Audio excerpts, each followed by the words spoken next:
Yuxumaganimdi niye geceler, mənə zulüm edən uzun geceler. Yuxumaganimdi niye geceler, mənə zulüm edən uzun geceler. Niye derdimle gelir geceler, sakitçe öldürür sessiz geceler. Niye derdimle gelir geceler, sakitçe öldürür sessiz geceler.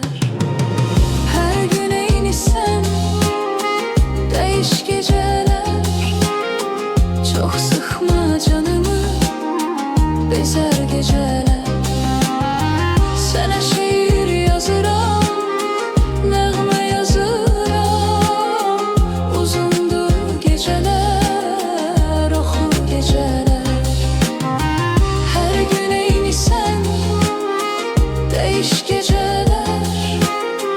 Çok sıkma canımı, bezer geceler. Sana şiir yazıram, nəğmə yazıram. Uzundur geceler, oxu geceler.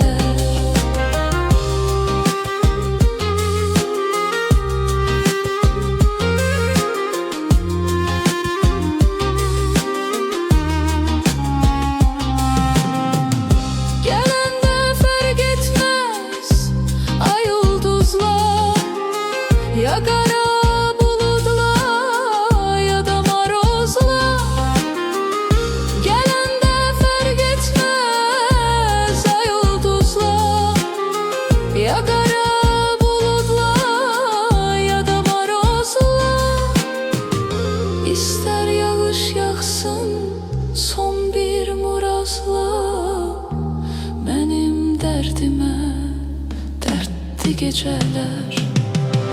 Her gün eyni sen, değiş geceler. Çok sıkma canımı, bezer geceler. Sana şiir yazıram, nəğmə yazıram. Uzundur geceler, oxu geceler. Her gün eyni sen, değiş geceler. Çok sıkma canımı, bezer geceler. Sana şiir yazıram, nəğmə yazıram. Uzundur geceler, oxu geceler. Sana şiir yazıram, nəğmə yazıram. Uzundur geceler.